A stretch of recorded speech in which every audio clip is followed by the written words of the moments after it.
Welcome to the Terrible Podcast with your hosts from SteelersDepot.com, where you can find all your latest and greatest Steelers news. It's Dave Bryan and Alex Kozora, always lit, talking Steelers. And now, here's Dave and Alex.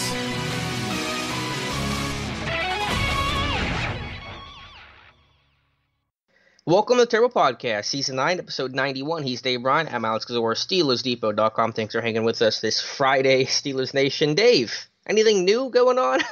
Yeah, plenty. I mean, you want to talk about having a busy Friday here. I've warmed up both my index fingers for some serious hunting and pecking style blogger typing of mine today because, man, it has been, it seems like it's been 2 weeks ago since we had a podcast, and obviously that happened on Tuesday. But we went over my list of things to expect the Steelers to do, upon returning from the combine up until the start of the new league year next week, and they're powering through that list, aren't they? Yes, they are. And let's start with the biggest development. Obviously, it's going to be an AV-dominated show, so buckle up. But there was news, and then there wasn't news. Antonio Brown last night, right around midnight, a little bit before my time. Ian Rappaport, NFL Network, said that the Bills were closing in on a deal for Antonio Brown, and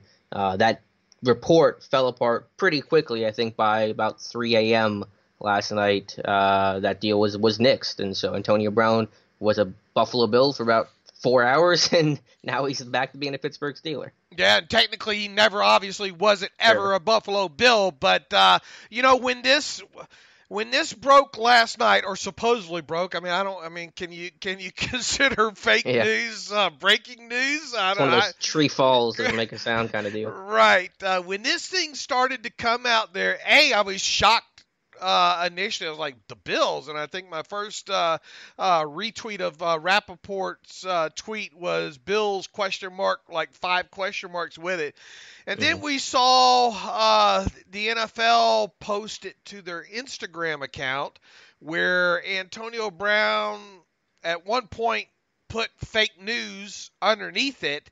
And then, an hour, 2 hours, I think, passed there, and nobody else was confirming this story. Nothing from Adam Schefter, and really nothing out there other than Rappaport. And that's when, if you didn't give pause at that point, and I did, and I put out there, look, I wanted to remind people that in no way, shape, or form can it be expected that a team would try to acquire Antonio Brown without first, asking the Steelers permission to talk to Brown and his agent? And I got that. I wrote about that a few days ago. A listener or reader on Twitter had asked me about that.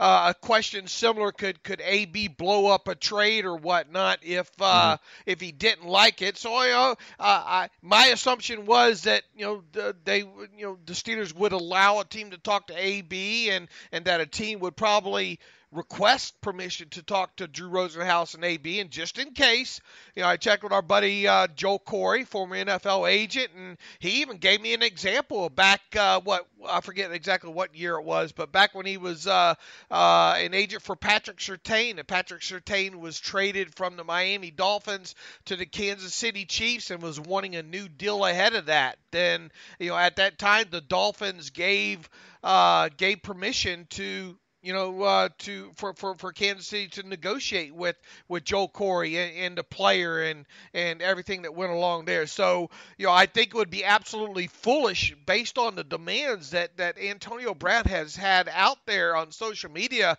the last couple of weeks and all. I just think it'd be really stupid for them to trade for Antonio Brown without first talking to him. And if you believe the reports this morning, the Bills general manager said that they did indeed try since, what was the date? Since Wednesday?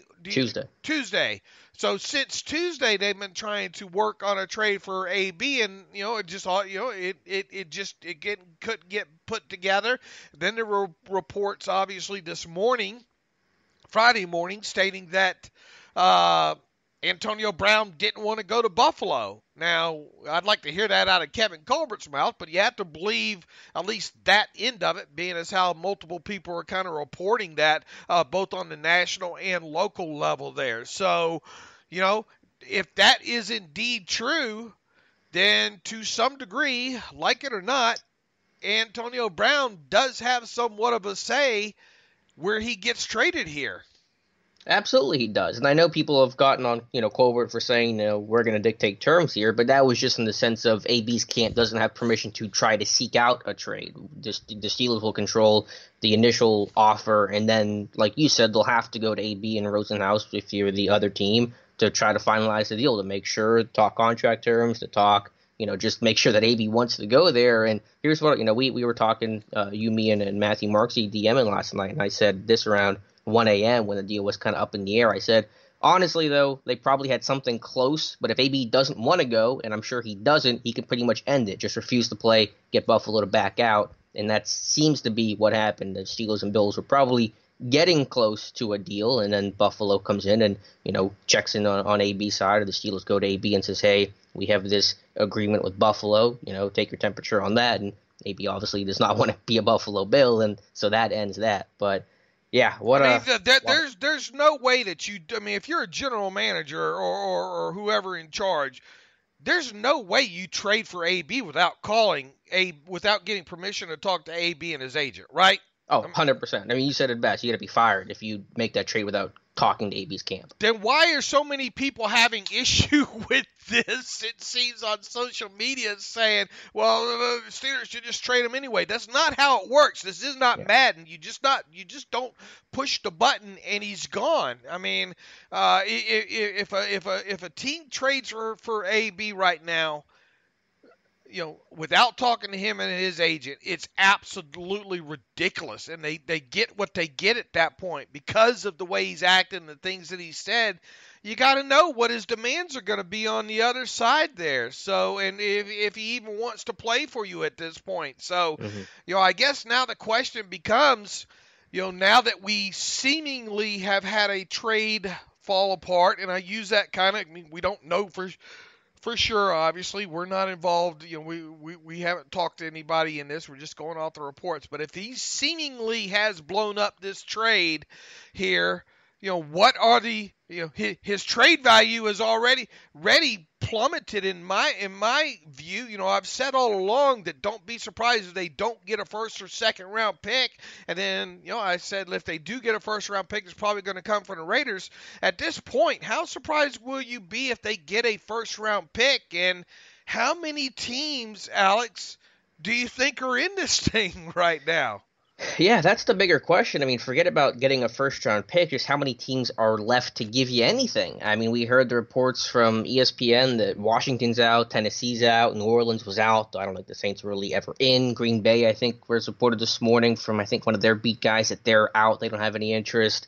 You whittle this list down to all the teams we already knew, weren't going to be contention. The AFC North teams, the Patriots, the teams initially early on that, reported that weren't going to have any interest. It feels like Oakland's by themselves right now. Of course, a new team can jump in, but it feels like Gruden or bust. And it has felt that way for a little while now, right? Yeah.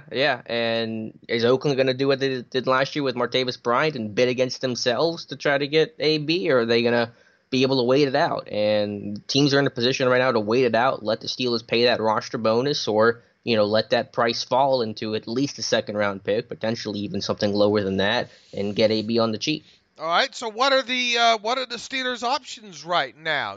People people want to know kind of what their options are, what they should do at this point. You could look and there was a report last night that stated that there is no hard Friday deadline, and That makes sense. I mean, Mm-hmm. to me, that kind of felt fabricated anyway. Alex, what can I do to get you in? What can I do to get you into this AB84 model right here?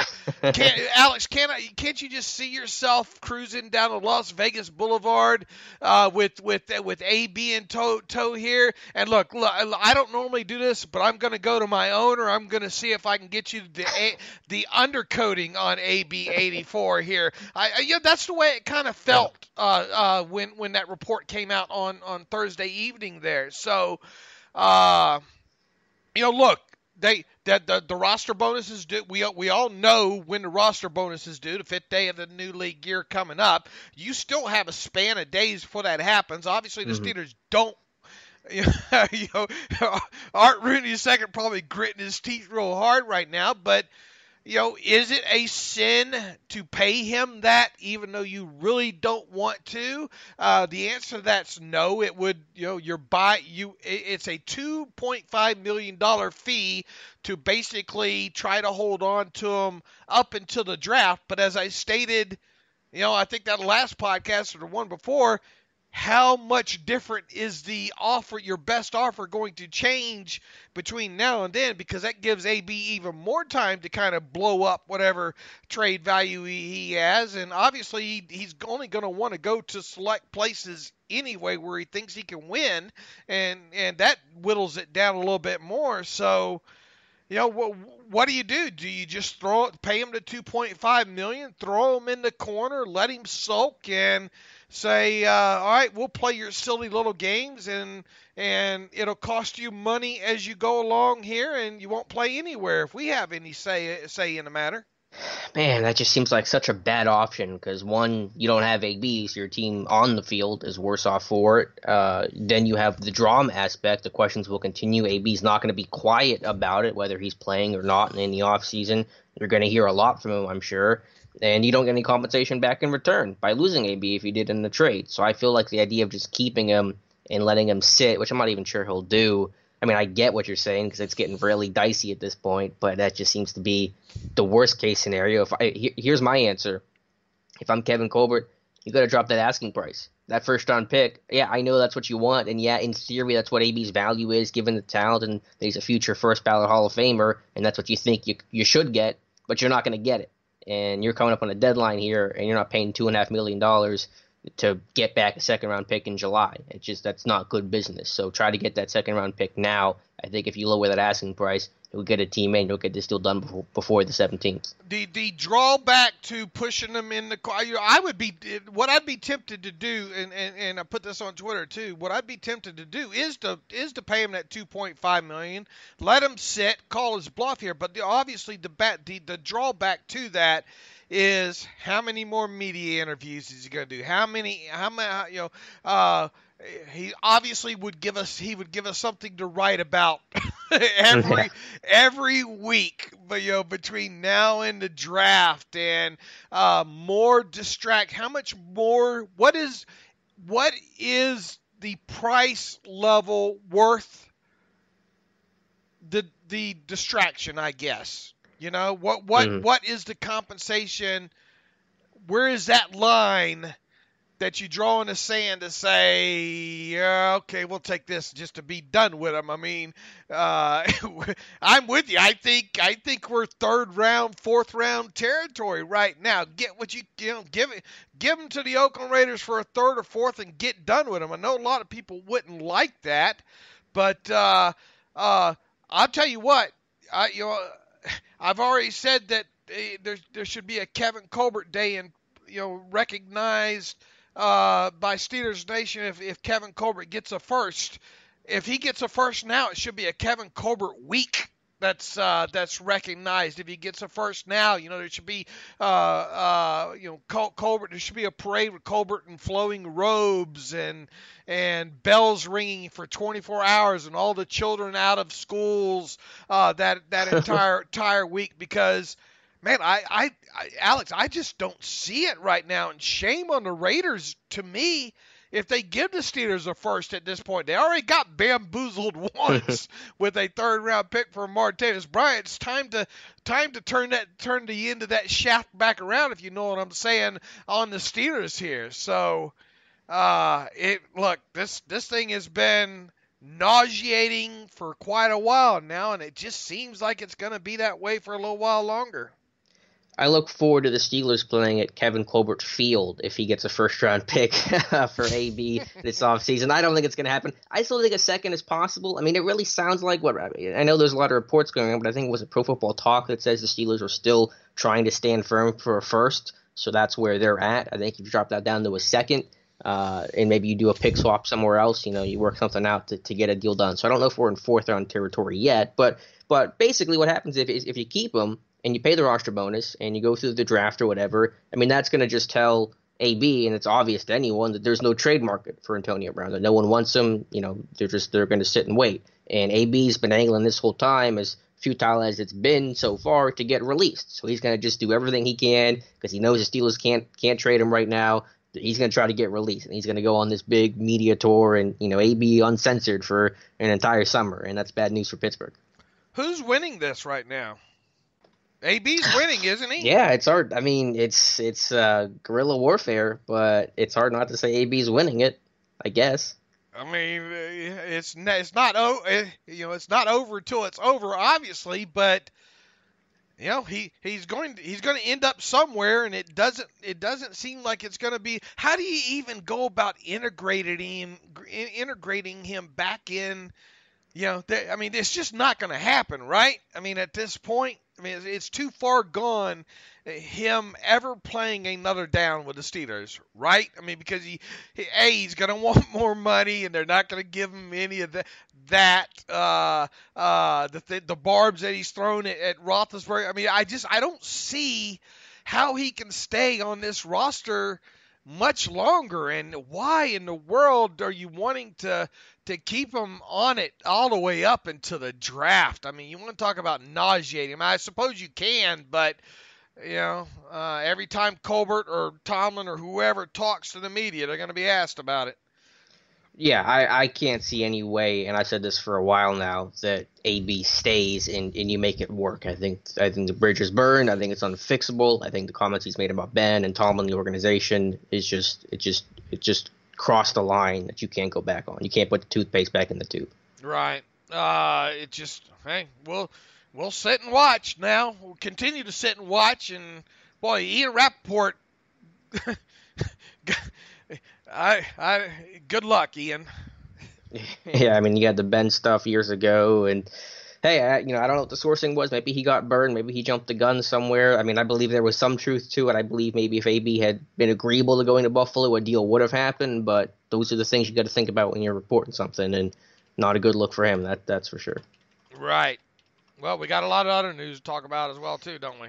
Yeah, let's start with probably the most breaking one in terms of we're doing the podcast, is that it seems like Marcus Gilbert's days are numbered in Pittsburgh, and I'm updating a post right now because Adam Schefter is reporting that the Steelers are shopping him for a potential trade. Gilbert tweeted out this morning, Friday, next chapter, kind of with a goodbye sign. So it's either going to be a cut or a trade. As these things tend to go, teams will try to trade the player before they cut him. It's kind of a last-ditch thing. Some team that wants to try to get him without having to battle in free agency for the guy. But it probably still feels likely that Gilbert's going to be cut and not traded. If you trade for Gilbert, and I understand Adam Schefter putting this out there and all, but here's the thing. You got to remember, Marcus Gilbert is a guy that has some injury concerns with him. And he's in the final year of a contract coming up as well too, and on top of that, he's set to earn a base salary of almost $4.9 million, and then when you add add a $50,000 workout bonus he's due, I mean that's right at $4.9 million there. So, what would a team be willing to give up for a guy in a final year of his contract, making almost $5 million? You're not guaranteed to re-sign him afterwards. And, he's been injury pro, or, I don't want to say injury prone. Well, I guess you could call it that. I mean, he's missed a lot of starts due to suspension and obviously injury over the last. I mean, he's a great tackle when he's on the field, but you can't guarantee that'll happen. So, what would you give up for that? A 6th or a 7th round pick? I mean, anything more than that I think would be ludicrous unless you're able to work out a long-term deal with him ahead of trading for him. Yeah, I can't see more than that late round pick. Again, I think this is really a procedural move. You hear this a lot with teams about to cut a player. They'll try to trade him to see if there's any sort of interest, and teams knowing that he's going to get cut generally aren't going to give up a pick for guys they know is going to be on the street within 48 hours here. So, they might as well try. If you get anything, it'll be 6th, 7th round pick. I don't expect him to get any trade done, and he'll get cut. But it did surprise me a little bit. I thought they were going to keep him. But, the availability issue was clearly a problem. And when you have Filer, you have a core 4, you invested a 3rd round pick in last year, you want to see those guys play. So I think it came down to, Gilbert versus Ramon Foster and the availability of Foster. He started 30 or 32 games in the last 2 years, didn't miss a snap last year. Juxtaposed to Gilbert and the age difference not being that significant. Gilbert younger, but not, again, significantly so, made the decision relatively easy for him. And look, it wouldn't hurt my feelings at the price that Gilbert makes to keep him around for one more year. But, you had to be sure if you did that you think he can play at the level that the level that he's played at the best, and obviously the Steelers weighed the two things out because, quite honestly, $4.9 million for a guy that's played the quality of snaps that he has in the past is not a lot to pay. And then obviously you keep him, you hope he has a good season, and then you let him walk off into the sunset for a nice price tag during free agency next year, and then you get a nice compensatory pick for that. Well, I think it says a lot about the Steelers obviously going to either cut him or trade him at this point. They just don't think the player matches the salary right now. And then you look at what they got production last year out of Matt Filer at right tackle. They obviously spent a 3rd round draft pick on a core 4. Did I say it right? Woohoo! Hey, just in time. Happy Friday. I need a phonetic spelling of that plastered on my computer. But, this is something way back when I wrote three people that the Steelers need to cut this offseason. Who were my 3?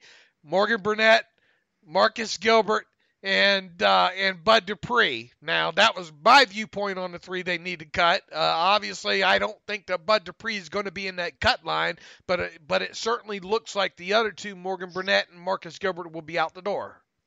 Yes, it does. And again, with Gilbert, the talent was there, but again, it was the health and the depth behind them and to create that extra cap space, which you're going to need after some of the re-signings they made, which we'll get into in a second. But I do remember, because Gilbert was a heck of a tackle, and I thought he did a great job. Early in his career, he was a really sloppy body. He was a big guy coming out of Florida, and I think, he had a lot of lower body joint issues, and he lost a ton of weight. He got himself in great shape, added a lot of muscle, and he was an excellent right tackle for this team for a while. And I don't want to lose sight of that after the last 2 years, which were very rough. Right. I mean, he's played some good. After he did that body transformation, he put together some good starts there. Just he couldn't.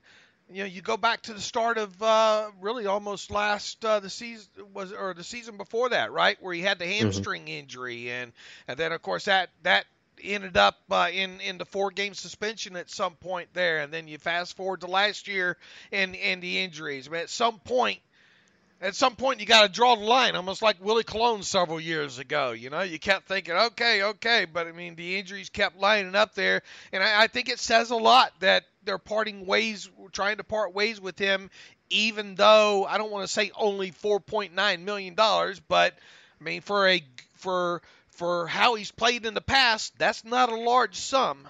Mm-hmm. And that's why I thought they could keep him in the camp, and if you get a healthy Gilbert, your team's better for it, and if not, you know what you have in the backups, and those guys can step back in. But again, at the age, he's still a decent price, and just health concerns. And we don't even know what that knee injury was last year. For all we know, that there's a long-term issue maybe with him with that knee that's making this team want to go away. So there's a train coming, Dave. Let's go to the other players. Steelers re-signed Ramon Foster, new deal for him, and I am happy. Yes. Ramon Foster, and this is a guy that I think I tweeted and said that I think this guy wants to return to Pittsburgh if at all possible. And I thought he would, though, kind of look around this time. It didn't get to that, obviously. He did re-sign. The initial financials on the deal say 2 years, $8.25 million. We do not know the signing bonus on that or the first-year take on that. But even when you average out that 2-year 8.25, that's what, 4.125, I guess, a season. That's mighty cheap for a guy, even Foster's age right now and experience, and I would bet that the signing bonus is minimal enough that if you get the 1 year out of him, fine. If you get both years out of him, great at that point.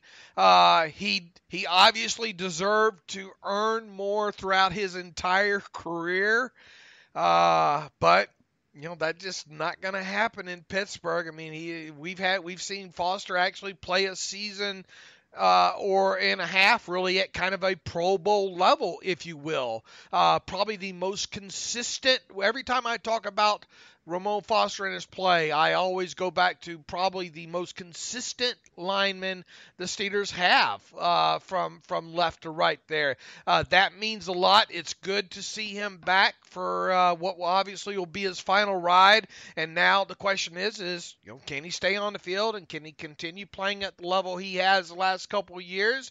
If he does, great. If he doesn't, really, the contract that they signed him for isn't that bad. So you got your veteran offensive lineman back in the fold, and you also have his backup there now too, because B.J. Finney was tendered at a second-round level a few days ago. We knew a restricted tender was coming for B.J. Finney. The only question was, do you tender him at a right of first refusal level, the low level, or do you spend the extra $1 million or so and tender him at the second round level, which automatically guarantees no team's going to touch him with an offer sheet? The Steelers chose the latter there, so a little bit over $3 million in 2019 with Finney on this second round tender. It guarantees he's going to be back, now with Foster back under contract, pretty much guarantees Finney's going to remain your main interior swing guy. And I thought you did the best job of kind of putting a bow around this thing. You have to look at it not like you just gave B.J. Finney $3 million. It's like you paid three different players $1 million each, because he's your backup guard, right guard, and your backup center. And I think that's a great way to kind of look at that there. And I also framed it in the sense of, it's not that you paid him $3 million, it's that you basically paid him $1 million, because you were going to put a tender on him either way, original round or second round. And the original round tender is going to cost you $2 million, and the second round tender is going to cost you $3 million. So either way, you're paying him at least $2 million. So you just want the extra mile to pay him $3 million to basically ensure he's going to stay in Pittsburgh. And so I didn't see that at the time as the nail in the coffin for Foster not coming back, and obviously that was proved right because Foster returned. So just, when the Steelers invested in their offensive line, that's what made their offense go. That's what's prolonged Ben's career. That's what has made and helped make this offense so potent. And so I think you have to keep investing in that offensive line. That's why they did things like draft Chukwuma Okorafor in the third round last year, which had a lot of people, myself including, scratching their heads. But now with the Gilbert situation, you see that move pay off. So, yeah, I'm over the moon that Foster's back. I think consistency, like you said, is an excellent word, but I think it's also consistency at a high level. He may not be the Castro or Pouncey and doesn't get recognized as such, which I think is a little unfair, but I think he consistently plays at that above average level, some really good football. He's durable. I think he's good in pass protection. I think he's good as a run blocker. He's a leader in that locker room. Just a real good guy, low maintenance type of guy that can tell a hard truth when you have to and can crack a joke when the locker room needs it. So yeah, really excited for him to come back. And everyone says, oh, Father Time's going to get him and he's going to drop off and his play's going to decline. And yes, that's true for one day, but it hasn't happened yet. I mean, I look at his tape last year. It was a little tough the first 2 weeks, missing preseason with that bone bruise. But, man, when he came back and he finally got into a groove, he played some excellent football. Right, and everybody will look at this now based of just it's a good risk. Obviously, if he falls off the cliff halfway through the season, people are going to automatically, it'll be a results biased thing. Well, Kevin should have never re-signed him for that money, But you can't. You're paying on what he's done and what he's earned, and really $4.12 million a season for a guy like Ramon Foster is a look. He's been a deal for the Steelers for years now. Yep. So if this one doesn't work out immediately or next year, well, that's okay in my opinion here. Now the thing with that we haven't kind of mixed in here when talking about Gilbert possibly being gone and Foster back and Finney back is you got a guy in Gerald Hawkins who hasn't given you anything yet, but at least now. He's going to have a legitimate chance if he can stay healthy to try to do something, one last hurrah, if you will, coming off. What did he have? Was it Achilles or with him or no? It was quad. I think Achilles. That was shoulder his rookie year, and then quad last year. It was Jake McGee that had the Achilles. Yeah. I think last year. Yep. So look, even better. At least it wasn't an Achilles on Gerald Hawkins here. So you haven't got anything out of him. You might not ever get anything out of him. He might be gone before even training camp arrives here. But remember that you do have him. I've always thought, Alex, my feelings on Hawkins. I'd like to see him play a little bit of guard here. Because quite honestly, you got Filer. You know what Filer can do. He gives you. He can give you some snaps at tackle. We've seen him play some nice guard, right? Decent enough there. A core for more than likely, is going to be competing on that right side. Why not move Hawkins around a little bit here during camp and see exactly what he can do during this final run here. So, Art Rooney II said, back in, I think, January that he wanted the whole offensive line back, or the goal was to get the whole offensive line back. It looks like, for the most part, they did that, and we'll see what now happens with Gilbert. Yeah, no, there'll be some open offensive line spots. Before Gilbert's departure, or presumed departure, you had 8 spots, basically, with Gilbert the right tackle, Filer, Okorafor, Finney as your backups. Maybe a 9th guy could squeeze in, but now with Gilbert gone, Filer, Okorafor, one of them will take the right tackle spot, and that, that definitely opens up at least one spot. This team will carry at least 8 and potentially a 9th. So, Hawkins won't be given anything. It'll all be earned, but there's an opening now for him and Zach Banner and Patrick Morris and whatever new guy they bring in. Do you even consider, drafting an offensive lineman, an interior one?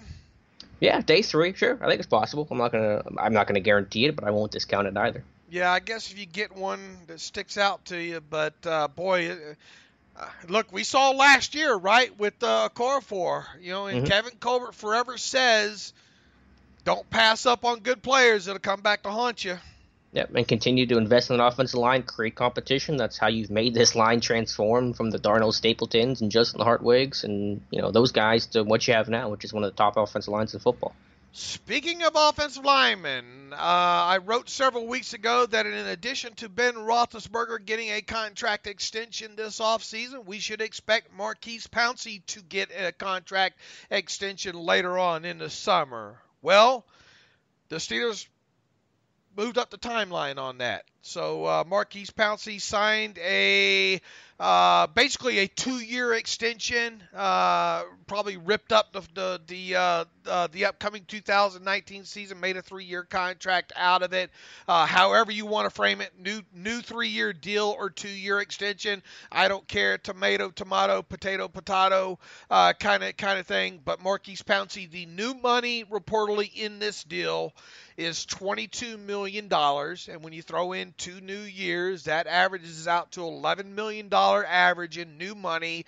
The 3-year total is reportedly, we don't know for sure yet, $29 million for the 3 years. He was owed $7 million in 2019. So if you do the math, 22, take your shoes off, carry the 1, you get actually there's no 1 carried there. $29 million in total over 3 years, and like I said, the $22 million in new money over 2 years. That makes Maurkice Pouncey, for now, the highest paid center in the NFL. Like I said, we knew this was coming. I thought it would come later in the offseason. It comes now. We don't have the official breakdown on the numbers on this yet, but with Maurkice Pouncey's cap number, I think, was set to be around, $7.9 million. It's probably not going to dip down too terribly much overall there. So there's probably not going to be a lot of savings here when it comes to the final numbers on his deal. He signed through 2021, and we'll have the numbers up on his contract probably, if we don't get them today, probably Monday. Yeah, well-deserved for Pouncey. Still playing at an elite level. For whatever reason, some of the analytical crowd and national media seems to downplay his performance and think that he's fallen off. I don't really see any ounce of that. And just, again, as Foster is with his undrafted free agent story and starting all these games, second most starts by an undrafted player in Steelers history, Pouncey's story in a lot of ways is equally remarkable. Now, 2 different paths, Pouncey being a first-round pick, Foster UDFA, but 2015, Pouncey has 7 surgeries on that broken leg and gets infected, and I think he even admitted, wondered if he'd ever play again. And he comes back, and I haven't seen any drop-off. I think he came back just as strong as he did before the injury, and to come back from that, man, it's just awesome. And so a guy that is super close with Ben, another durable, consistent kind of guy these last couple of years, that you just know what you're going to get from him, and just what a good guy and good player. Just put on them pin and pulls, right? Yeah, he can still move in space. Any blocking scheme, maybe he struggles a little with some of the bigger nose tackles. That's kind of to be expected, but this guy can do it all and do it at a very high level. Exactly. So a couple more years for him, and we expect at some point, probably today, I think, Alex. I called for it to happen Thursday or Friday. The extension for Ben Roethlisberger. It's going to happen before his roster bonus is paid next week. They normally do these news dumps like this, so we have a hard time getting the numbers immediately over the weekend. So it would make sense for the Roethlisberger extension news to drop today. But if it doesn't, it's going to happen Monday or Tuesday, and obviously before his $5 million roster bonus is paid. And the only other kind of news I think we have to cram in here when it comes to contracts and all is we talked about the B.J. Finney tender. Well, lo and behold, they decide to restricted tender a tight end Xavier Grimble at the lowest level, what we would call a right of first refusal level, a little over $2 million. And that caught me a little bit by surprise, but I guess when you look at what a guy like Boyle, the tight end in Baltimore, got as far as a 3-year contract, $18 million for a guy that, how many career catches does Boyle have, Alex? Not many. 30, I don't know. I'll look. Not a lot. He's a blocker. He's a good blocker, but he's had a suspension underneath his belt, I think, for PEDs or something there. Yep. How many receptions does he have? 75 in his career, but his career high in his season is only 28, and he's never found the end zone. So you're paying him $6 million to block? per season. I guess there is going to be a market for Jesse James out there, more than probably what the Steelers want to pay Jesse. So I think we would be at this point surprised to see Jesse not test a market And really, it's hard to imagine Jesse re-signing with the Steelers at this point.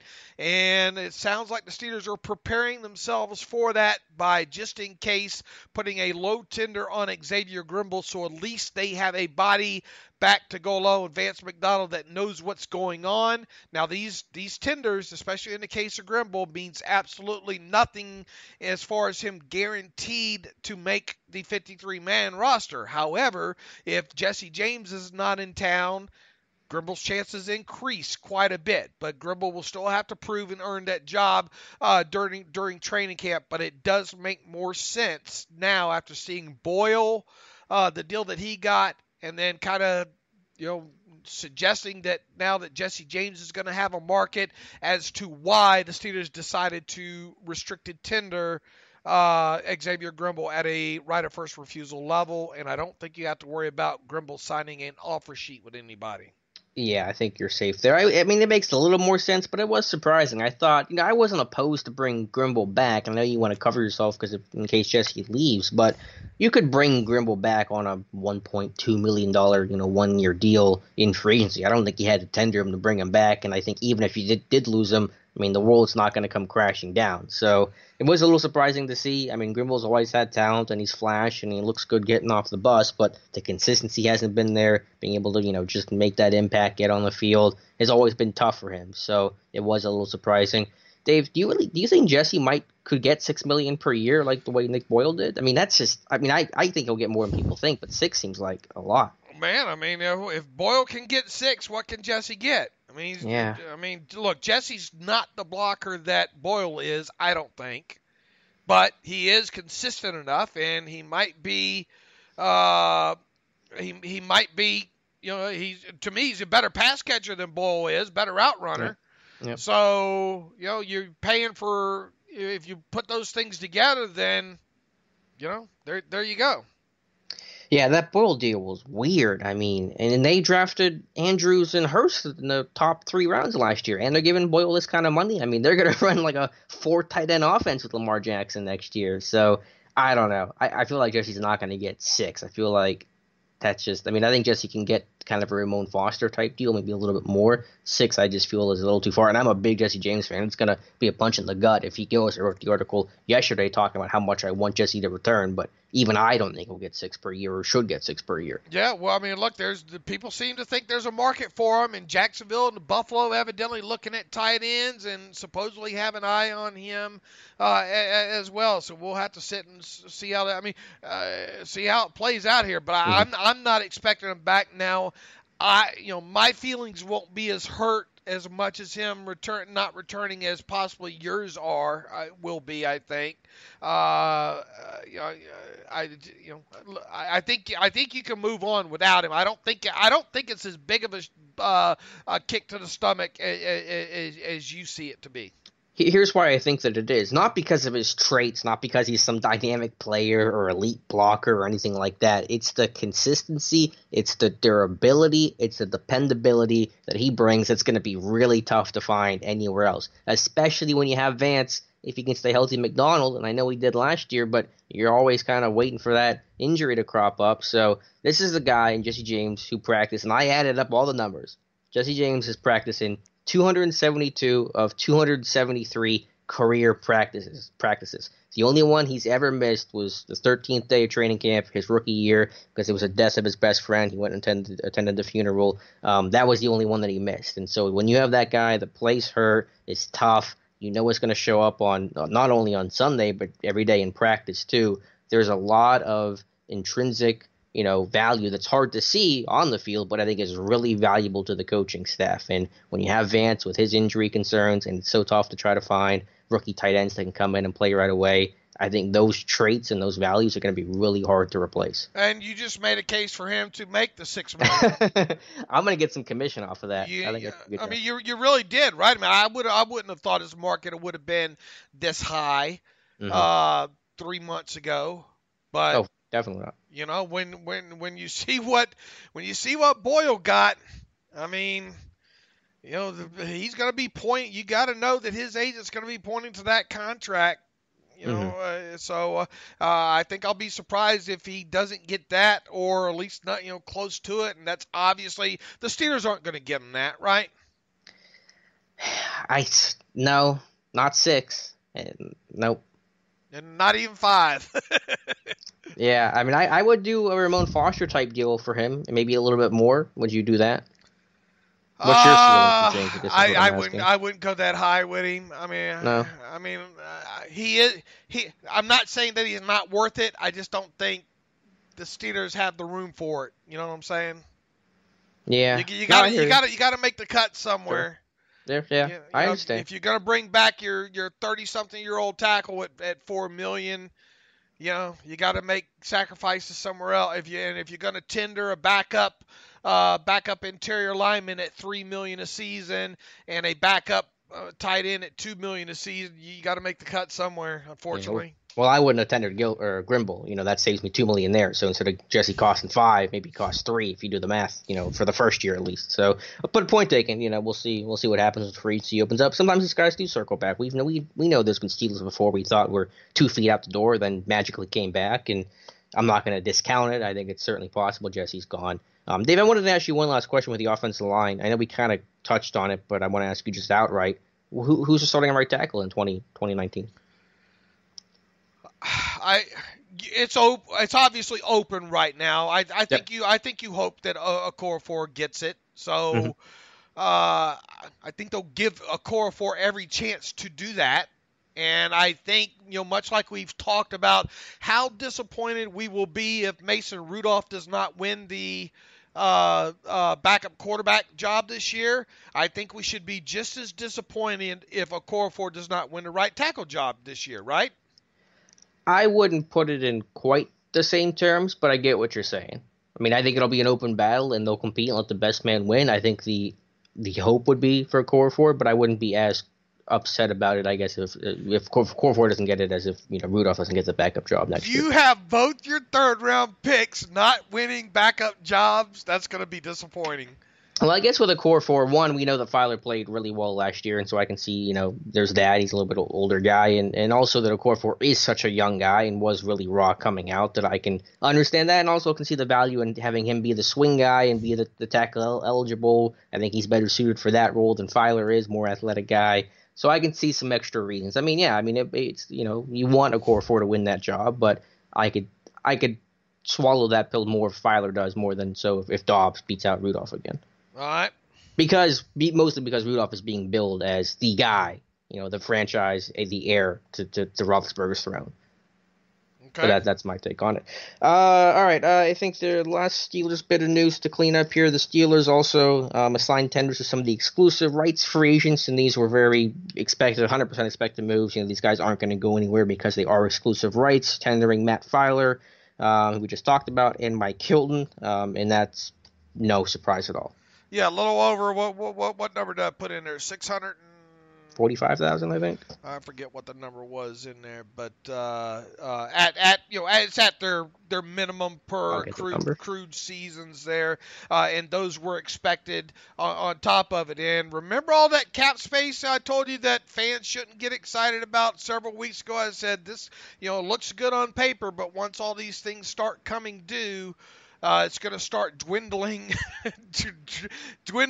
away here. Really, at last report, or at last figuring, and this does not include the cap hits for Ramon Foster and Maurkice Pouncey, whatever the decrease and the increase there is, and it obviously does not include whatever's going to happen with Marcus Gilbert here. The Steelers have roughly around $10.7 million in salary cap space pending, the Pouncey and Foster contracts, and obviously whatever happens to Marcus Gilbert.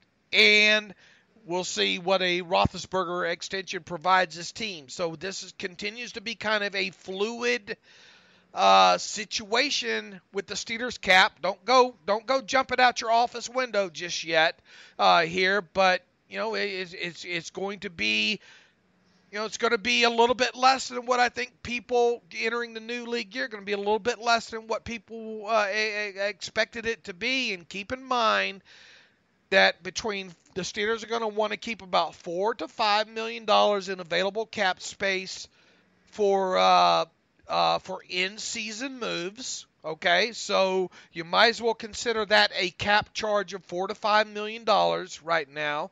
They're going to need probably between, I don't know, right around $4 million or so to accommodate the draft class signings there. So let's go 4 and 4. That's $8 million in cap space you just ate up there. Let's go ahead and put $2.5 million to go towards a 52nd and 53rd place on the roster and a full practice squad. So I've already eaten up the $10.7 million in cap space that technically they're at right about right now. So whatever you free up with Roethlisberger, whatever you free up with Gilbert, whatever you free up with Maurkice Pouncey, and then subtract out what Foster's new cap hit is above the roster displacement, that's about where you're going to be at there. And then, of course, we'll have to see what happens with Morgan Burnett there. You stand to gain, obviously, some $4 million or so in cap space there when you cut him on top of it. Hopefully, if the Steelers get these moves all in today and the numbers come out on the contracts and all by Monday, Tuesday at the latest, I should have a full salary cap update for you for the Steelers right at the start of the 2019 new league year next week. Yeah, I'll definitely look forward to that. That's a highlight for the big cap guys out here. I still think the Steelers will be in okay shape. No, they won't be flushed with cash, but you're saving almost $5 million for Gilbert, or how much you saving with Gilbert if you cut him or trade him? Well, just look at his base salary and his workout bonus combined. So almost 4.9.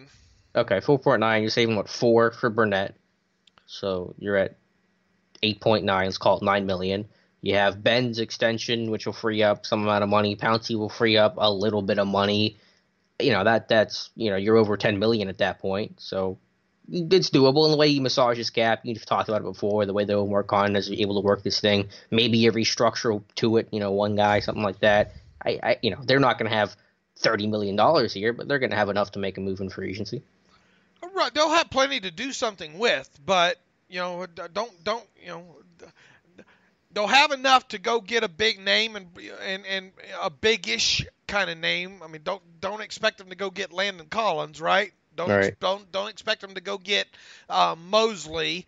Probably not going to go after Tyrann Mathieu at this point.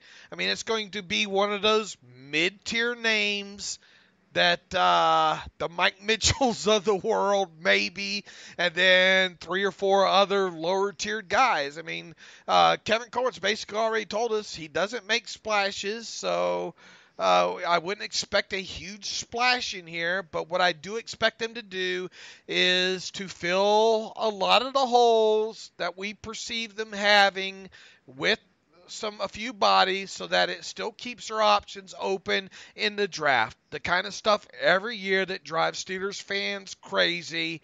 Expect that to be the course of action. So you think the top level guy they'll get will be in that Mitchell $5 million per year range? You don't think they'll be above that? Whatever the inflation is to that. Okay. So I'm not saying $5 million is the number.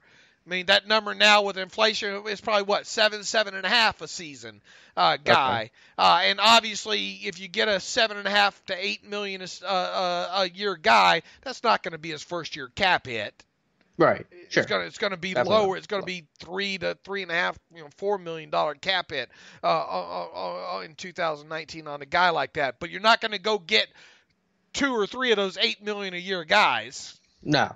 Yeah, and I know the cap hit won't be like that year one. I'm just trying to frame it to get an idea of the type of free agent, in terms of the talent level that you'll bring in. Is there any – we've talked about free agency good, but we've done my wish list. Is there any – and I know we'll have one more podcast before the new league year begins, but is there any one free agent that you really would love to see this team bring in? Anybody that you've looked at that you think man, I really want this guy to come in and make an impact. I mean, I've talked about Tyrann Mathieu, right? But I mean, I think he's staying with Houston. To be honest with you. I mean, it just, I would be surprised, you know.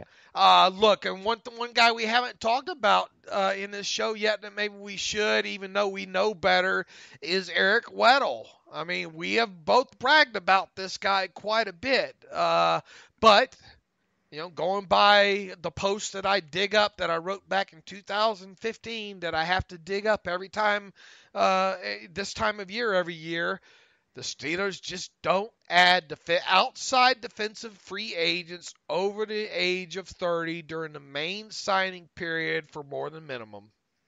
Yeah, you were going after Weddle on Twitter, talking about how good of a fit he'd be, and I can't talk about Thomas Davis for 1 second. I feel that you got me there, Dave. Well, I mean, who would you rather have? If I made you choose at the same price, let's put like a $3 million price tag. Okay, and I might even be over. Look, the safety market, we saw the safety market last year, right? Was next to nothing. And now we look at these safeties on this market right now. Morgan Burnett probably going to join the list here pretty soon. You know, what are these safeties going to get not named Tyrann Mathieu this offseason here? So let's just for sake of an argument, let's put a $3 million price tag on both Thomas Davis and Eric Weddle per season, but those guys have to sign two or more year deals, because we know Kevin Colbert does not sign players to 1 year deals for more than minimum, right? Well, I think you're framing it in a way that makes you win off the top, but yeah, I mean, how are those rules not along the line of what the Steelers do? I don't think Thomas Davis is signing for $3 million. I think you're getting cheaper than that. Okay, well, look, I've already told you I have no issue signing Alex. They could sign you for a veteran for a minimum salary benefit contract, and I wouldn't have an issue with it because I know they could cut your scrawny butt. I'm not saying Davis. I'm middle ground here, not three, not minimum, like $2 million. Okay, all right, and could you? What would you rather have? Thomas Davis at $2 million or Eric Weddle at $3 million? How's that? I'd probably still have Weddle, but I suggested Thomas Davis not because I loved him, but just because Tomlin loves him. And if Tomlin loves the guy, then that seems like a good reason to say, hey, maybe this team will be interested in him. But which one more likely to see the field more of those two in even in sub-package situations? That's probably – well, the question is, how do you use Weddle? No. Answer the question. No, I'm answering the question with a question. No, that's my job. That's what I do. That's my out, is answering the question with the question. Well, if this team takes the same path draft-wise as they did last year, they're not going to walk away with an inside linebacker. Because if they can't get the top guy, then they're not going to get anybody. And that's going to put them in a tough spot again. That's why you get John Bostic 2.0. Look, I have no issue signing Thomas Davis for a minimum salary benefit contract. But I mean, you're not going to play special teams for you either. No. Okay, but let's get off this. And Weddle's not either. I guess what I'm getting at is I could think of worse people to have as a dime backer than Eric Weddle for $2 or $3 million. Well, that's what I'm going to ask. How do you use him? Do you use him in that literal dime role to replace Burnett? I mean, what's your plan with Eric Weddle? Because I don't think he wasn't the dime guy last year. I think you get him out there. I mean, you obviously he could be the guy that comes in. You don't have to actually play him down there. So who are you moving down there is what I'm asking. You moving Davis? I think you could move Sean Davis down there. Yeah. That's probably what I would do too. But that's what I was just curious to see. You would play him in dime, just not as a dime guy. But then, so Weddle's going to be the free safety?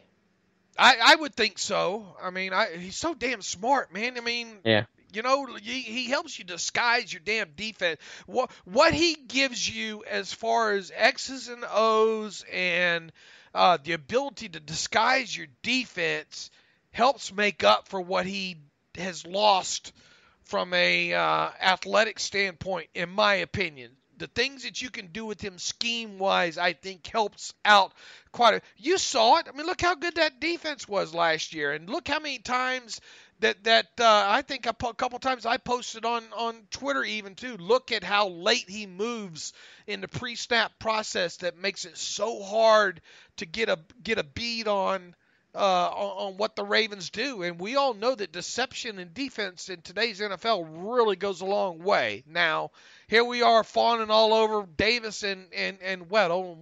We know better than to do this.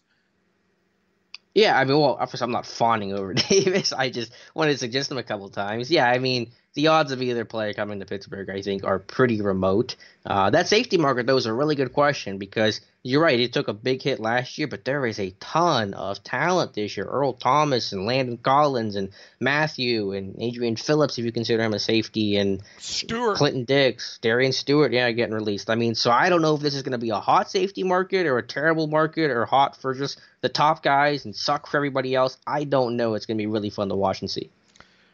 Yeah, and I think you're going to see just the bottom drop out of it again at some point. So, I mean, it's going to be – look, all I'm saying when it comes to Eric Weddle is I would consider bending that 30-year-old and over rule for a guy like him.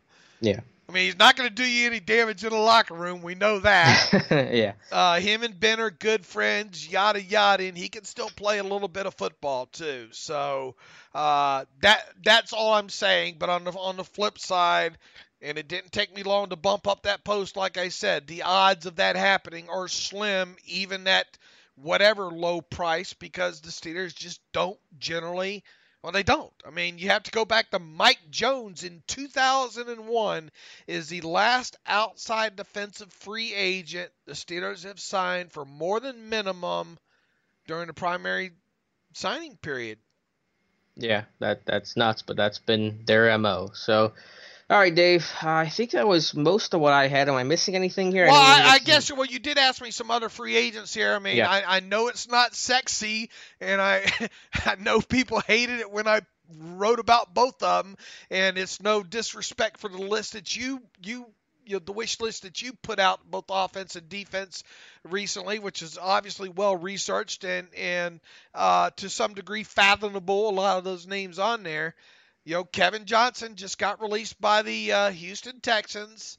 That's a guy with injury concerns, but with draft pedigree, that's probably going to come cheap. And then you look at a guy like Max Williams, who it looks like with the Ravens is going to be allowed to test free agency. Once again, a player that the Steelers had interest in, injury concerns, draft pedigree, probably going to be cheap. Those are two names that fit the Kevin Colbert dumpster diving type players that he goes for. Am I correct? No, I mean, yeah. I mean, everybody knows that. Now, I know Johnson has taken trips to Buffalo and Tampa. He went somewhere else. Cleveland, okay. So it doesn't sound like the Steelers will be in the mix, but maybe they jump back in, and then it does make sense. And you mentioned, I thought a name that makes even more sense and could really happen is Max Williams. So why did you think Max Williams, the tight end from Baltimore, now that Boyle got his deal, could make sense in Pittsburgh? Yeah, Max Williams, the guy that I just noted there, was, the Steelers. You go back to, when was it, 2015 was the year that supposedly the Steelers were wanting to take him in the second round. The Ravens jumped up ahead of him. He came out as a sophomore underclassman, what do they call that, a third-year sophomore, I think, when he came out. After just 2 seasons at Minnesota, the Steelers met with him at the Combine. They had somebody at his pro day. I don't think he came to Pittsburgh for a pre-draft visit that year, but if you believe the reports that they were going to take him in the second round, well, there's some level of interest there. And we have seen the Steelers double back on players that they had pre-draft interest in that they didn't draft once those players hit free agency. And that's why I say guys like Kevin Johnson and Max Williams, those kind of players, are the kind that they go after. So I don't think are they guaranteed to go after them? No. But, if you lose a guy like Jesse James, can you pick up a guy like Max Williams on a 2-year, $2.5 million, $3 million contract? Possibly. Yeah, and especially if this tight end market's going to be hot, you're going to have to go with a real low-level guy. And yeah, he was a young guy, Max Williams was, and I was a big fan of him coming out. I really missed on him, to be honest with you, but he was 20 years old. He was one of the youngest guys in the draft class, and he's only going to turn 25 here in April. So there aren't too many high pedigree guys that are 25 years old that fit your need and fit your price, your budget. And so I could see that being that fill-in for Jesse James. Because like I said, although this tight end class in the draft is really good, rookie tight ends to come in and make an impact, it's tough to do. It's one of the most difficult positions, obviously behind, say, quarterback, to make that transition to in year one. Anybody else? I mean, we'll probably talk about a few more names here at the beginning of next week before the start of free agency there. But look, I mean, this is shaping up to be standard off-season protocol right now for the Steelers, sans the whole AB garbage. Yeah, I mean, I still think they'll make a splashier move, relatively speaking, to what they've done in the past, because they will have some more money. And, I know that Colbert said about, we don't make splash, but that was more of, if you look at the full context, it was kind of just a canned standard Colbert answer. We just get good players when they fit and blah, blah, blah. So, given what he said before that about not tagging Bell, and because we have needs, I mean, that would signal them wanting to make one move. So I still think they make one decent size move and then one or two smaller moves. All right, I'll give you three names. Call your splash shot. All right. Yep. You're giving me three names? Yeah. Name me three. Call your splash shot. I have to give. I thought you were going to prompt me with three names, and I was going to tell you yes or no. Okay. No. It's all teed up here for you, brother Alex. Oh, by the way, I was supposed to call you. What was it? Smarty Pants. Mr. What were you called? You're still mad about the Ligurski stuff? No. The had a Twitter follower go after you the other day and attack you and call you Mr. Smarty Pants or something like that. Well, call him Mr. Smarty Pants then. All right. Three names. I'm looking over my list here of guys. So, and are we talking top level guys or just any name? No, you tell me your level of splash. Your level of splash. You just told me some. Probably going to be one guy. What do you consider splashy, Alex? Well, I mean, I've always said it's somebody going to be in that 7 to 10, 8 to 10 average yearly, value kind of deal. In terms of names that would fit at that value, I mean, I think Bradley Roby would be a guy that I would at least like to really have. I mean, I was impressed with him. I've talked about Jordan Hicks. Now Hicks is kind of a weird situation with the injury. Could they get a Bashad Breeland at a reduced cost at maybe $5 million per year? I think that's possible. Corey Lugitt at I think at a reduced cost coming off a 20 I didn't say reduced cost. Now I said splashy. All right, so the guys that I would envision at that 7 to 10, I know it's a bigger range, but sue me here, at that level, the three names I'll give you, Bradley Roby, Jordan Hicks, and Pierre Desir. Those are the three. Okay, fair enough. And people can't say that I didn't hold your hand to the fire, right? Yes, thank you. So I am Mr. Smarty Pants. I deserve to be held accountable. That you are. But, I mean, we're obviously having some fun on this, but, yeah, I mean, look, I understand those names. Yeah. I mean, and then maybe I could throw in Adrian Phillips too. I would love Adrian Phillips in Pittsburgh. But I think we're more in line. I think we're more in line of maybe what happened a couple years ago with the whole Mike Mitchell, and then who else did we see? Blunt, Moats, Darius Haywood-Bay. Lance Moore. Cam Thomas. Yeah. Okay. Let's not hope Lance Cam Moore. We had plethora. But not very high.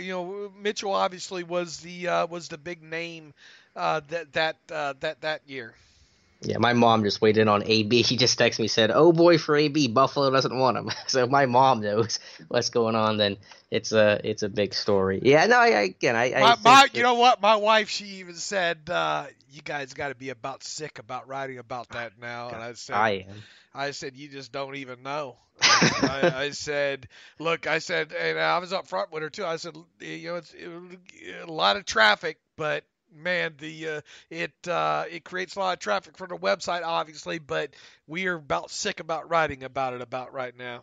How late was poor Matthew up last night? I know he wrote an article at like 3:30 in the morning. Yeah, and I laid down for a little bit there, and I was back up at him at about 3:30 my time. So yeah. Yeah, just waiting for the saga to end. And I mean, do you still think he was getting traded before the 17th? Forget about the Friday deadline. That was some arbitrary thing that was just made up. But do you think the 17th with a bonus in? My gut tells me that you got to get something for him by then. So if I were betting, I'd still bet that he goes. Yeah, me too. But by then, I mean, obviously you don't, as we talked earlier in the show, you don't have to. But Colbert's got to drop that price. You just got to live with it. You can't keep him, and you're not. I mean, you can try to keep him and play chicken with him, but is that good for the franchise? How does that help you win? I just think you just gotta cut your losses and get out of this now. Yeah. You know? That's me. I mean, do you really? I like I said earlier, Alex.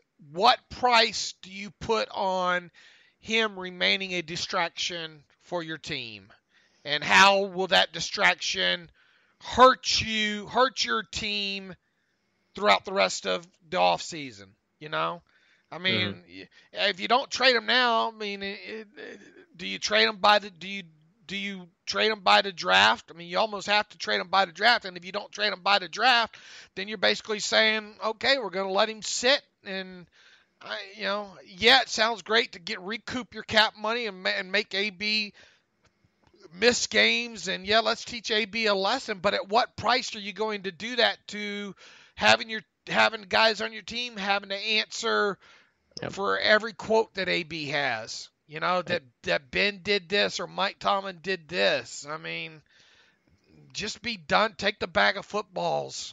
Yeah, and there'll be a lot of quotes. So yeah, like I said at the top, if you keep AB, you don't, and he doesn't. If he sits or you don't play him for whatever reason, then you don't have AB, so you're dealing with the loss of that, and you're still dealing with the same drama. So it's a lose-lose. And honestly, though, I don't think AB would sit. I think he would show up. I think he'd be a malcontent and just do his own thing and not care.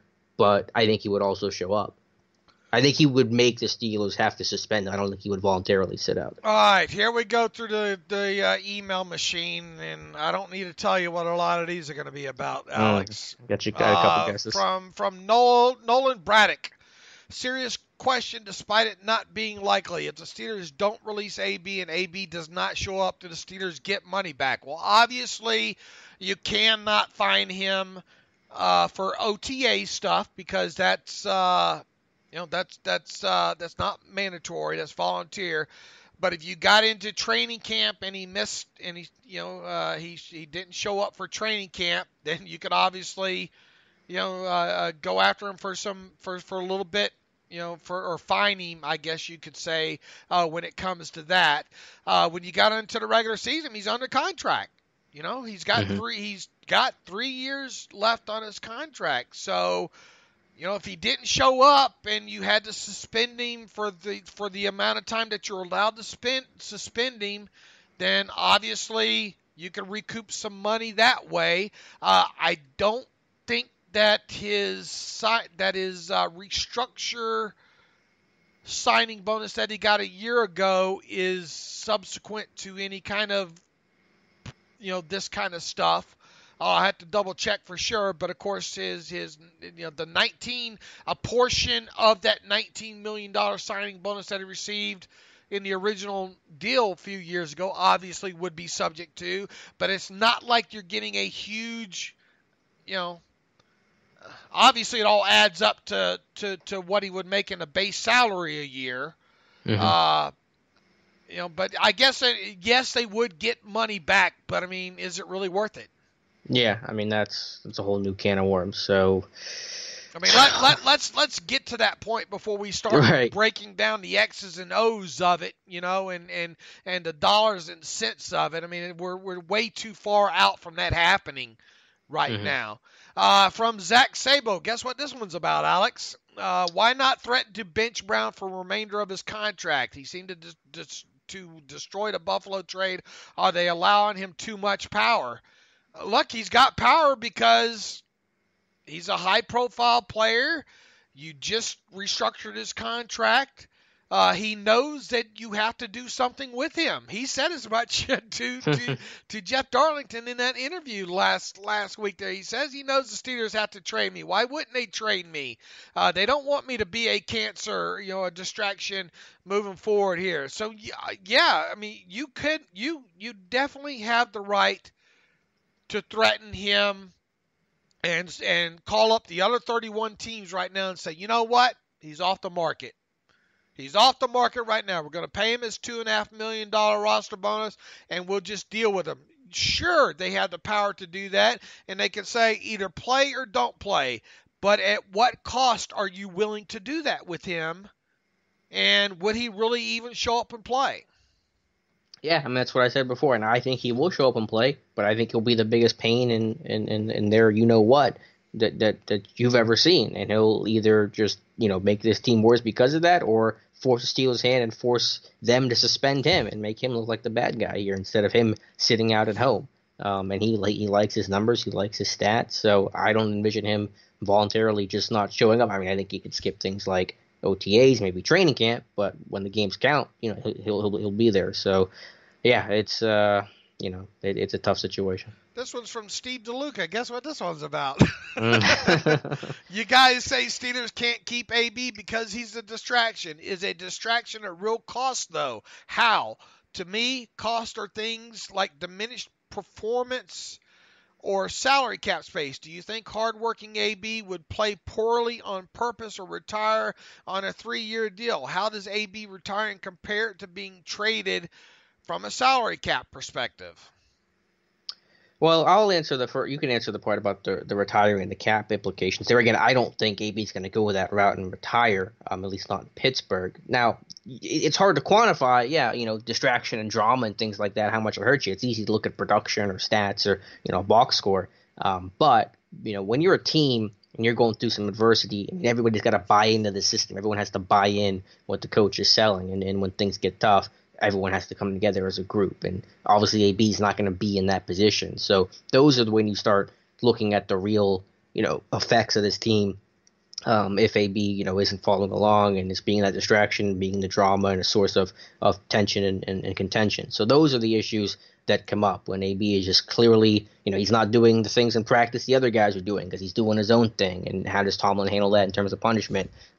Those are the problems that creep up. The standard has to be set for those guys, and if AB's not following them, then that's going to create a lot of problems. And as far as the salary cap perspective goes, stop it. I mean, there's no reason to even to bring that into the equation here, because either with or without AB this year, there's not much difference. You save a little over $1 million in salary cap space by trading them now, or by getting rid of them now. Either way, all right. Obviously, that increases. You're on the hook for $2.5 million more if you have to pay him that roster bonus here at the 5th day of the new league year. So, and then you're talking about recouping money and all like that. Yeah, I mean, you have the right to do that should he retire and all like that. But you know how far away we are from that.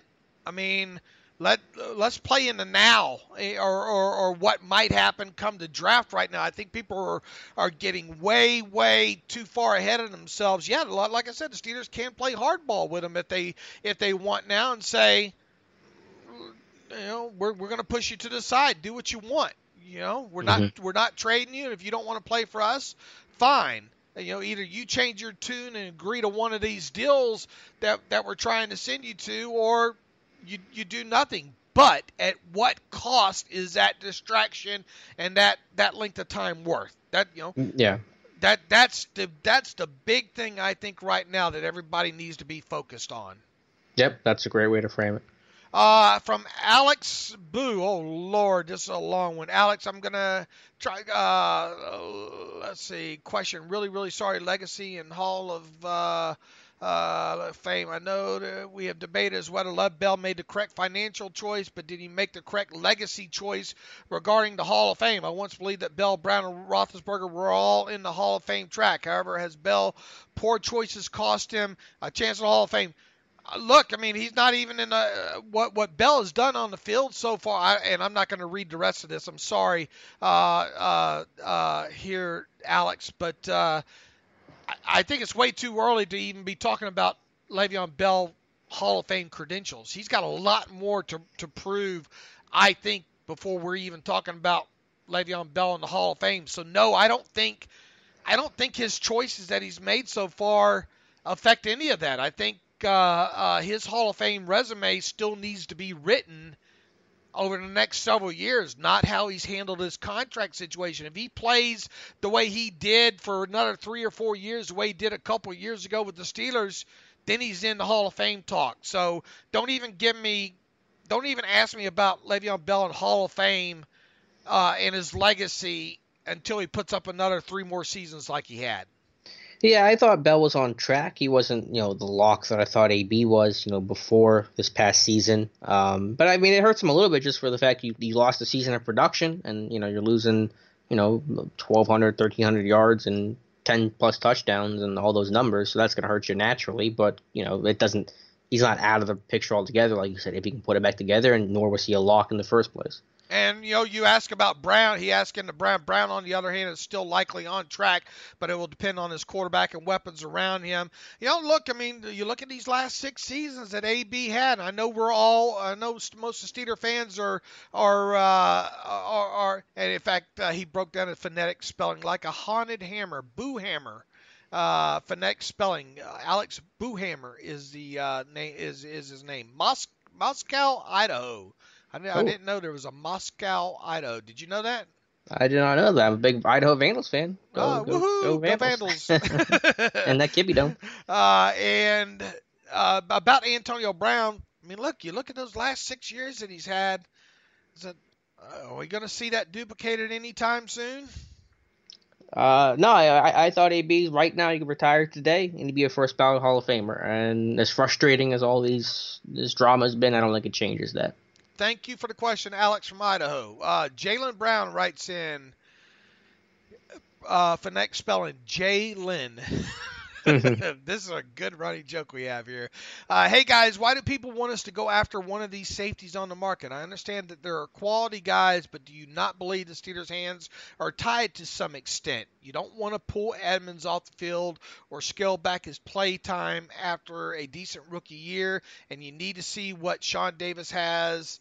A full-time starter playing the same position consistently for once. Also, can Dave sing "Changes" by David Bowie again? It was great. Let's do that if Antonio Brown is traded here in the coming week here. But look, I don't think Alex and I are saying go out there and spend a lot of money on the safety position, especially a year after putting the money what they did in Morgan Burnett there. But if you get a nice option that can play.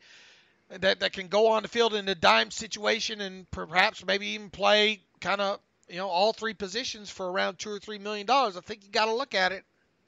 Yeah, I mean, I'm not one that's going to sit here and say go get Landon Collins or go get Earl Thomas. I mean, those might be nice in theory, but I don't think they're practical or the most important thing. I think that dimebacker role is really important, and that's something you have to replace because of so much sub you play, and this team playing 3-3-5 last year and using a heavy dime defense and running situations and passing situations. So that's why I like an Adrian Phillips or a Tyrann Mathieu that gives you a lot of versatility. So whatever safety you bring in, if you want to play significant snaps, he's got to be versatile. And so those are the names you should look at. But I also think it is important to point out that even just traditional safety depth right now is really poor, assuming Burnett is gone. I mean, there's Jordan Dangerfield and there's not much else. So you have to also want to make sure you're focusing on either that dime guy being able to play some backup safety role or bringing in somebody else in the draft most likely or a low-level free agent and come in and be the backup to Davis, Edmonds, or preferably both. Yeah, exactly. I mean, you have a hole there. Yep. Definitely do. In the depth chart. I think they have to address it. I mean, look, they're not going to bring back, Nat Burry, that ship sailed, I hope, right? Long gone. We think the Burnett ship is about to sail out of Pittsburgh here. Bless Jordan Dangerfield's heart. I mean, but that's not it. Mm-hmm. Right? Yeah. That's who else do you even have? I mean, some futures guys. Right. From George Herreras, he writes in, hey, guys, it's George in Virginia. How would you feel about letting Finney go for that second-round tender now that Foster resigned? Also, hypothetically, when would they receive that draft compensation? I'm letting Finney go. Look, no team's going to – I'm not sure I understand your question, George. If you're thinking that Finney's going to get an offer sheet from another team while wearing that second-round tender, that's not going to happen. No team is going to sign Finney to an offer sheet and then give the Steelers a second-round draft pick in order to in order to get him. That's just not going to happen. Now, are you saying to rip that tender away from Finney before he signs it and then let him hit free agency? I can tell you that's not going to happen either. You don't need the extra $3 million that bad to eliminate your best interior backup now. So I'm not sure I understand where you're going in this situation. So no, Finney needs to stay right where he is right now, and there is no concern whatsoever that another team signs Finney to an offer sheet to give up a second-round pick to do so. I think George's question was, if some team would have put in an offer, would you re-sign? Would you match the offer or let Finney go for a second? But I agree with you. That is the don't want to sell it price, so that Finney's not getting an offer sheet. Look, if that is indeed how George intended this question to be, if some team wants to sign Finney to a long-term deal, an offer sheet, and give up a second-round pick to do so, bring on that second-round pick. Yeah, I'm accepting that in a heartbeat. But, right, not gonna happen. I'll spend that money elsewhere. Yeah. One last one, I think here from Rick Mooney. Hi, Dave and Alex. How would the Steelers be able to manage the cap this year if Bell would have signed last year's offer? They would have had some cap casualties for sure. Do you think it's a blessing in disguise? Obviously, he would have probably, a $10 million, or maybe even higher, 12, 13 million, $14 million cap hit this year. But I will tell you this, there was probably going to be a roster bonus in Le'Veon Bell's deal that he was offered last year that would have been due about right now. So what you would have done with Le'Veon Bell had he signed that deal last year, and assuming that he's healthy and assuming that he had a good year last year and you think you can get a couple more years out of him, what would be happening right now, what we'd be talking about is a contract restructure where a good portion of Bell's 2019 salary along with the full amount of whatever the roster bonus he was due about right now would be turned into a signing bonus to lower his cap charge. Plain and simple. That's what would happen. Look at the Steelers when they do these longer term deals with these players. There's normally that roster bonus that's due come the first of the new league year. Along, and we normally see guys, Hayward. Go down the list with these guys, and you normally see that stuff turn into a signing bonus and a restructure done to lower the cap charge. And I'm convinced that had Bell signed whatever offer he had, that would have been the course of action with him this offseason. And is it a blessing in disguise? I don't know. I mean, the easy answer to that is yes right now. Yeah, I guess that would maybe, in hindsight, I guess it kind of worked out. Last thing from me, Dave, some breaking news, at least the AFC North news. The Giants are trading linebacker/pass rusher Olivier Vernon to the Browns. Vernon had 7 sacks last year for the Giants, and now he's a Cleveland Brown. All right, and they obviously made room on the roster for a linebacker, or they cut the other Collins. Yep, Jamie Collins on Thursday. He's 29. Is he? To me, he's not. But is he a guy that you think the Steelers should go after? Should not. His effort's really poor. I did not like his tape last year, and I'm not trying to effort a 30-year-old player. Not going to happen. Not from me. Right. I don't think he's. It wouldn't be surprising to see him go back to New England for $2 million or whatever, a season with him. But yeah, I'm with you there. We're going to see more cuts throughout the rest of the day into the start of next week. Like we said, we expect Morgan Burnett at some point to be cut. Maybe it's not until after the new league year, but you think that's going to happen. And then Marcus Gilbert, we'll see how this plays out with him. And then we're expecting the Ben Roethlisberger contract extension to come along anytime now. So, and all of this will probably happen 15 minutes after Alex and I get off the podcast here. But anyway, in the meantime, it's going to be a busy Friday on the site, so pay attention to SteelersDepot.com. You can follow me on Twitter at SteelersDepot. You can follow Alex on Twitter at Alex_Kozora. You can follow the show at Terrible Podcast. Email the show, theterriblepodcast@gmail.com. We'll try to get to more of your questions on Tuesday on the next show there. And as always, thanks for listening to the Terrible Podcast with Dave and Alex.